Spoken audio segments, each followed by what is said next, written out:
था मॉड्यूल्स की, मैं आपको बता रही थी, उनकी वर्किंग बता रही थी, उनकी क्या थी फंक्शनैलिटी थी, ठीक है, कि मॉड्यूल्स कैसे रीयूज़ हो सकते हैं और उनको मॉडिफाई करना और डीबग करना हमारे लिए कितना ईज़ी हो जाता है। In modular approach, the programmer divides the problem into main tasks and then continues to divide each task into a smaller task or into detailed set of routines. ठीक है, नॉर्मली क्या होता है, एक प्रॉब्लम मेरे पास आ गया, एक प्रॉब्लम प्रोग्रामर के पास, ठीक है, मैंने उस प्रॉब्लम को क्या करना है, 5 डिफरेंट बड़े कंपोनेंट से कर दिया डिवाइड। अब वो उनसे भी फर्दर डिवाइड होता है, जितना फर्दर वो डिवाइड हो सकता है, जितना सिंपलर वो प्रॉब्लम बन सकता है, मैं उतना उसे सिंपलर बनाऊंगी और देन मैं उस पर कोड करूंगी। ठीक है, यानी कि सब पार्ट्स उसकी डिवीजन जितनी मेरे लिए पॉसिबल है, जितनी मैं करना चाहूँ अपने लिए सूटेबल है, ठीक है, मैं उसे क्या कर सकती हूँ, उस टास्क में डिवाइड करके देन उसकी फंक्शनैलिटी पे देन मैं काम शुरू करूंगी। This technique of dividing main task into smaller task is refer to as a top down design. ये टेक्निक जिसमें मैं क्या कर रही हूँ, एक प्रॉब्लम को, मेजर प्रॉब्लम को सब डिवीजन कर रही हूँ, वो क्या कहलाती है, टॉप डाउन डिजाइन कहलाती है। ठीक है, once the top down design is done, program implemented can be done in a top down और बॉटम अप बोथ। एक दफा मेरी प्रॉब्लम की डिवीजन होगी, उसके बाद मैंने क्या कर सकती हूँ, चाहे मैं टॉप डाउन में आऊँ या बॉटम अप में जाऊँ, दोनों टेक्निक्स में डिवाइड कर सकती हूँ। फर्स्ट कर लेते हैं ये डायग्राम को देखें जो मैं ना बना रही हूँ। ये मेरे पास क्या है, एक प्रॉब्लम है, ठीक है, मेन मेरे पास क्या है, ये मेरी मेजर प्रॉब्लम है, इसे मैंने क्या किया, दो पार्ट्स में क्या किया, डिवाइड कर दिया, या समझ ले इस प्रोग्राम को किया है जो भी, ठीक है, इसे मैंने क्या किया, दो सब पार्ट्स में डिवाइड कर दिया।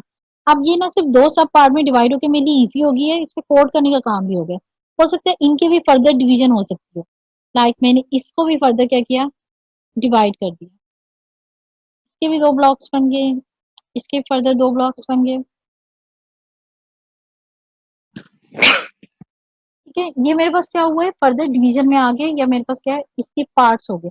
अब मैं अगर ऊपर से नीचे की तरफ आऊं, यानी यहाँ से मैं अगर यहाँ पे देखती हूँ, टॉप से बॉटम की तरफ आऊं, तो मैं देखती हूँ मेरे पास क्या होता है, मैं यूं भी सॉल्व कर सकती हूँ अपनी चाहे तो इन्फॉर्मेशन।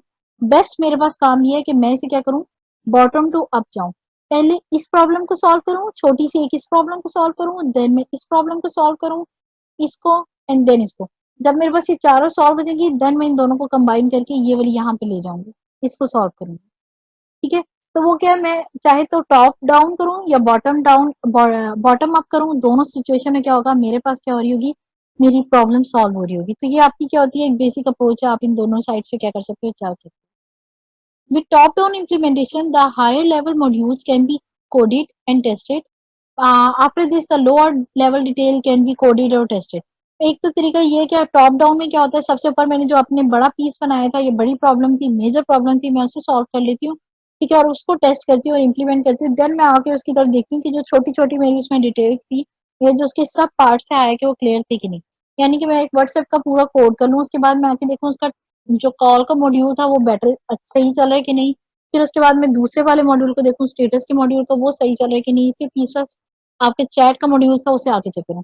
एक ही हो गया, ठीक है, after this the lower level detail can be coded, वो जो लोअर लेवल थी, ये मेरी कौन सी टॉप डाउन इम्प्लीमेंटेशन है। दूसरी है मेरी बॉटम अप इम्प्लीमेंटेशन। ठीक है, मेरी बॉटम अप इम्प्लीमेंटेशन क्या है, the more detail modules are coded and tested individually, when related modules are done, then higher level modules is coded and tested, this process is repeated until the whole program is well। ये कैसे, जो मेरे पास small छोटे छोटे नीचे chunks थे, मैं उन चारों को क्या करूंगी, पहले सॉल्व करूंगी, और उन चारों को सॉल्व करके फिर मैं अपने मेजर जो मेरे उसके बड़े पार्ट्स थे, मैं उनकी तरफ जाऊंगी, देन एक मेरे पास जो मेन प्रॉब्लम आ रही थी मैं उसके पास जाऊंगी। यानी कि मैंने इन चारों को पहले सॉल्व किया और देन मैं ऊपर की तरफ क्या की, मूव की, और मैंने देन उनको सॉल्व किया। ठीक है, इसे मैं कहती हूँ क्या, कि बॉटम अप इम्प्लीमेंटेशन कहलाता है ये। और ये तब तक चलता रहेगा सर्कल जब तक मेरा वो पूरा प्रोग्राम क्या होता है, कोड नहीं हो जाता। ठीक है, इसमें टेस्टिंग आसान होती है, इसमें मेरा कोड करना आसान होता है, डिफरेंट काम की मुझे क्या होती है, फ्लेक्सिबिलिटी होती है। उसके बाद मैंने कहा structure programming, the logic of a program can be express using three control structure. ठीक है, स्ट्रक्चर प्रोग्रामिंग में बेसिकली क्या होता है,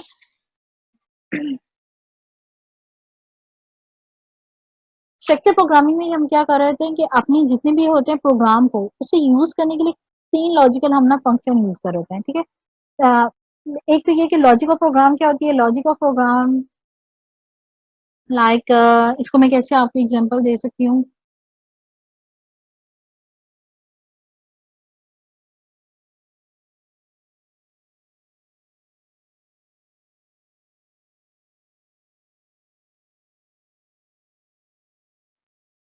लॉजिकल प्रोग्राम ऐसे कह सकते हैं, फर्स्ट करें मुझे प्रॉब्लम क्या मिली है, मुझे 2 नंबर्स ये जो मेरे पास डिजिट्स आ रहे हैं मैंने उनका क्या करना है आपस में कंपैरिजन करना है।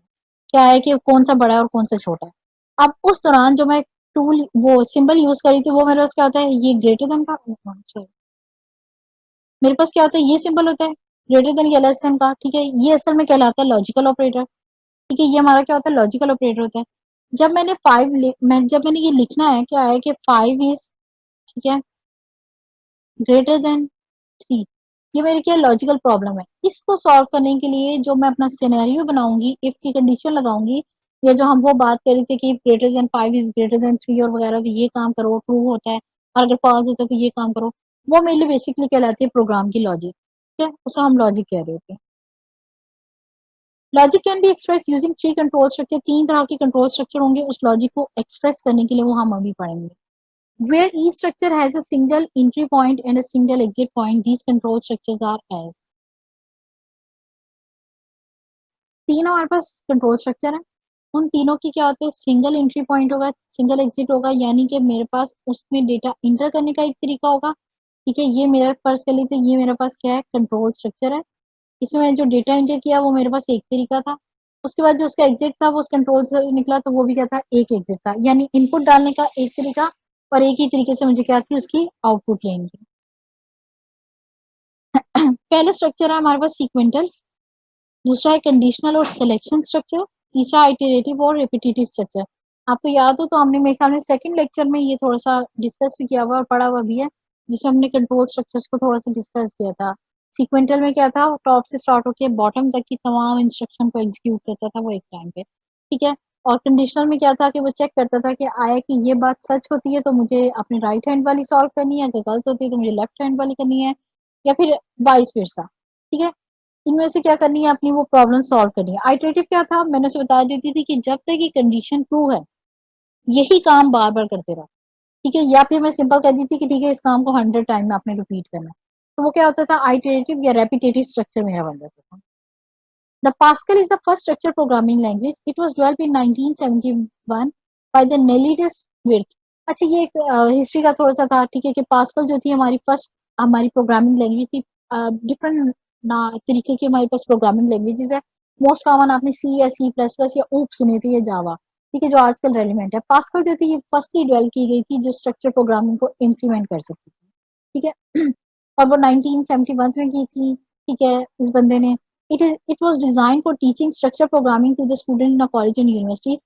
उसका बेसिक पर्पस ही ये था कि हम स्टूडेंट्स को पढ़ा सकें कि प्रोग्रामिंग लैंग्वेज कैसे डेवलप की जाती है, या ये स्ट्रक्चर प्रोग्रामिंग की जो इम्प्लीमेंटेशन है कैसे की जाती है, ठीक है। तो ये पास्कल बेसिकली इसी पर्पस के लिए डिजाइन होती है। Unfortunately Pascal language is not suitable to develop commercial application. पढ़ाने की हद तक तो वो ठीक थी, लेकिन जैसे वो आती थी इंडस्ट्री वर्किंग पे या सॉफ्टवेयर हाउस में अपनी इम्प्लीमेंटेशन के लिए आती थी, तो वो क्या करती थी, उस लेवल का काम नहीं कर सकती थी, या उसके क्या कह सकते हैं लैंग्वेज कैपेबल नहीं थी वो फंक्शनैलिटी दिखाने के लिए जो हमें कमर्शियल नीड्स के लिए चाहिए। The main capability of Ada language is multitasking. एक लैंग्वेज है आडा, ठीक है, ये आपकी क्या एक पास्कल है, दूसरी आडा, ठीक है। आधा जो लैंग्वेज थी उसमें क्या था, मल्टीपल टास्किंग होती थी। मल्टीपल टास्किंग हम यही कर रहे हैं ना कि हमने क्या किया था, एक मेजर टास्क को डिफरेंट सब टास्क में डिवाइड कर लिया था। मेजर टास्क मतलब मेजर प्रॉब्लम, जब मैं वहां पे प्रॉब्लम को दे रही थी वही प्रॉब्लम को मैं क्या कह रही हूँ, टास्क का नाम दे रही हूँ। तो मेरी जो मेजर टास्क था मैं उसे सब टास्क में डिवाइड कर देती थी और क्या करती थी, उसी के रेलिवेंट में उसी पे वर्किंग करती थी। तो उन टास्क को सॉल्व करने के लिए आडा लैंग्वेज हमारी क्या थी, बहुत अच्छी थी। Today the most popular and commonly use structure programming language is C.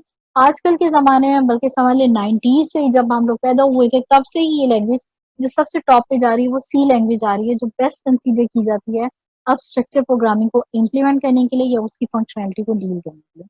The main structural component of a C language are the functions. A function is defined and coded separately to perform specific tasks. जो main structure component है सी का, ठीक है, वो क्या कहलाते हैं, functions. यानी कि जो इसकी डिवीजन मैं प्रॉब्लम की कर रही हूँ या प्रोग्राम की फर्दर डिवीजन कर रही हूँ वो कहलाएगी फंक्शंस, ठीक है। वो जो हम कहते हैं मॉड्यूल सब रूटीन और इस तरह के नाम है उसके, उसमें से बेसिकली इसका नाम क्या है, फंक्शन नाम है। The function is defined and coded separately to perform a specific task. हर फंक्शन को मैं सेपरेटली कोड करूंगी ताकि वो क्या करे, स्पेसिफिक फंक्शन परफॉर्म करे। वही बात जिन्हें मैं मॉड्यूल कह रही थी, यहाँ पे वो फंक्शन बन जाएंगे। एक फंक्शन आपका व्हाट्सएप में चैट का है, दूसरा स्टेटस का है, तीसरा कॉल का है।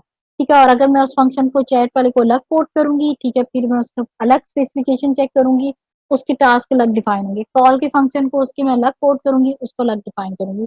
देन लास्ट पे स्टेटस के स्ट्रक्चर या उसको क्या करूँगी, अलग डिफाइन करूँगी और उसको अलग प्रोसेसिंग में दूँगी।